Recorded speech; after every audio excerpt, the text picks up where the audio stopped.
eu vou ser bem breve.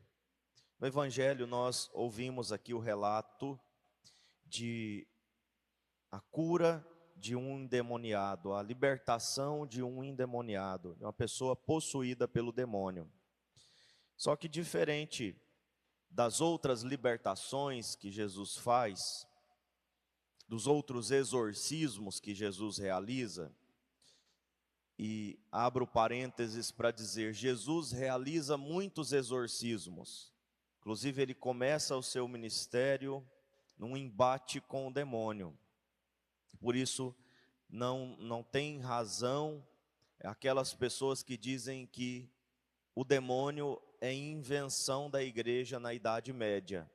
Isso está presente na Bíblia, isso está presente no ministério de Jesus. Esse embate com o demônio é muito forte no ministério de Jesus.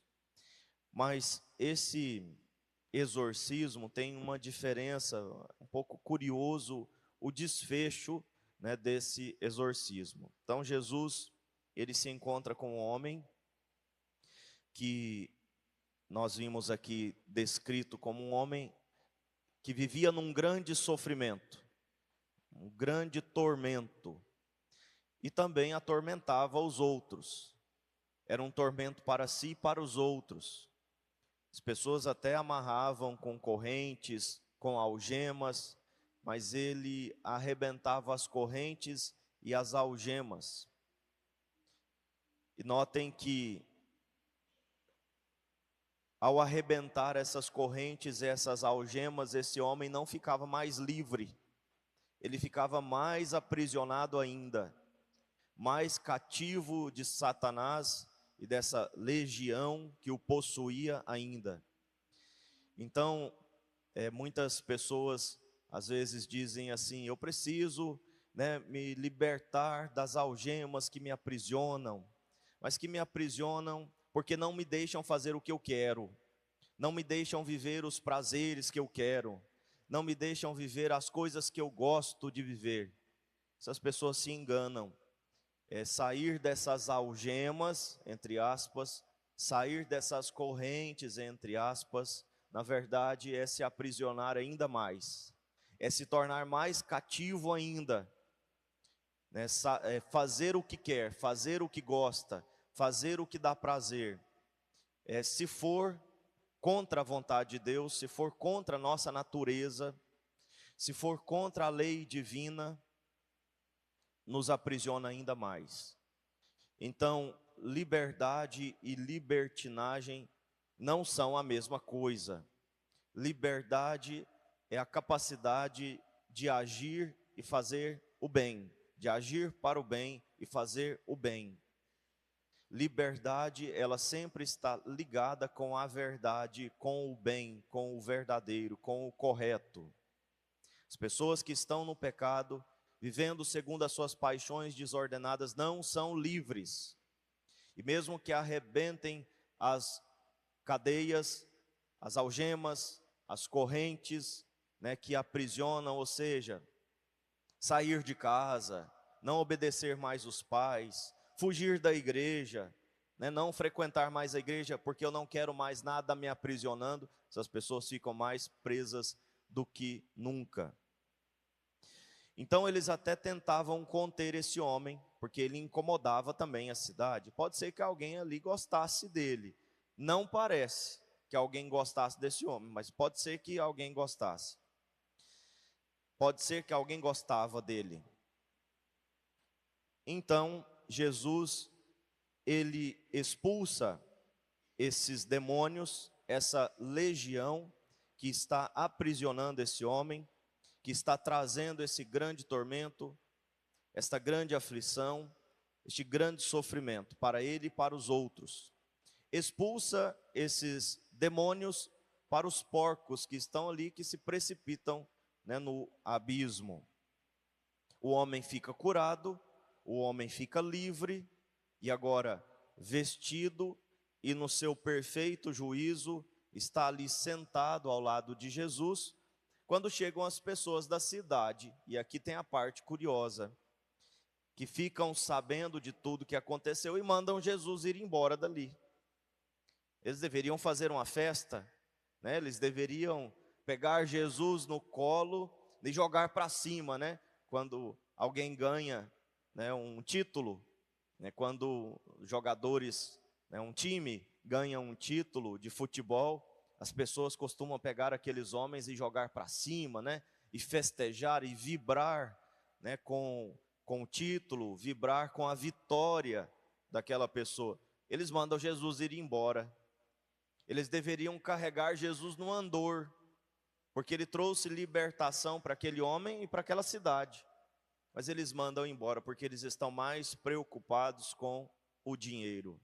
Eles estão mais preocupados com os porcos, que caíram no abismo e se perderam.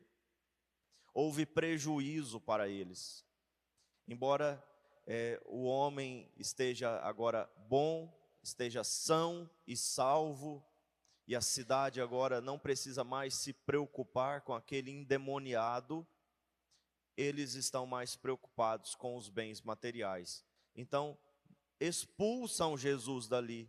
Jesus que expulsou os demônios e trouxe a bênção, a graça, a libertação, agora é expulso daquela cidade. E Jesus então vai.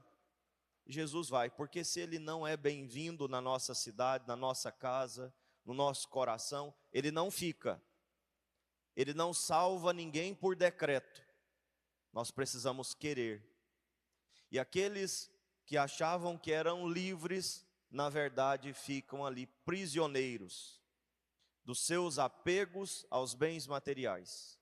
Ficam ali prisioneiros dos seus pré-julgamentos, dos seus julgamentos, dos seus preconceitos.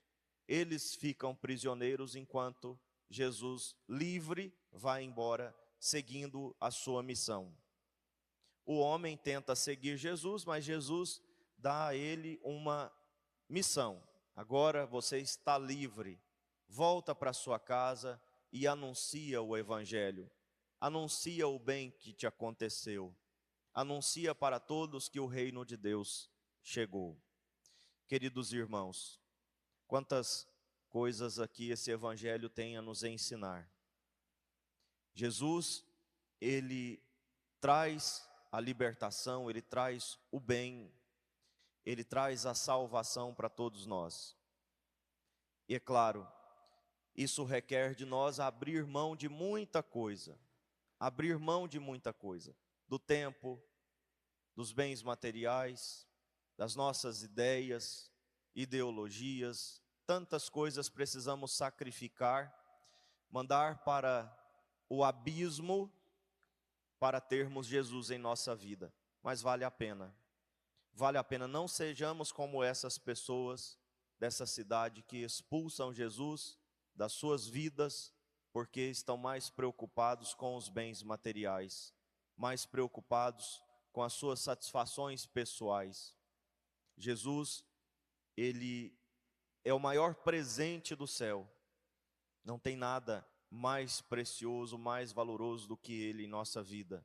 Vale a pena perder uma manada de porcos para termos Jesus em nossa vida. E quantas manadas de porcos nós colecionamos em nossos corações, em nossas casas, em nossas vidas.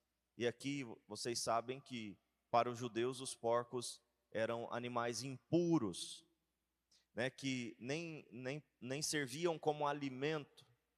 Nem serviam com alimento. O judeu não comia porco, não comia carne de porco. Nós comemos porque temos uma outra compreensão hoje. A palavra de Deus nos permite, ali numa experiência que Pedro teve, nos permite agora comer a carne de porco. Não é esse o caso. Mas eles entendiam que os porcos eram impuros, porque comem qualquer coisa, comem lavagem, comem restos de coisas, de alimentos. E, no entanto, eles estão apegados a esse tipo de animal. Ou seja, as impurezas, né, o pecado. Quantos porcos, quantas manadas de porcos nós colecionamos? Vamos deixar tudo isso ir para o abismo e fiquemos com Cristo. Mesmo que isso cause algum prejuízo, vale muito a pena, porque receberemos 100 vezes mais. E no céu, a vida eterna. Louvado seja o nosso Senhor Jesus Cristo. Para sempre seja louvado.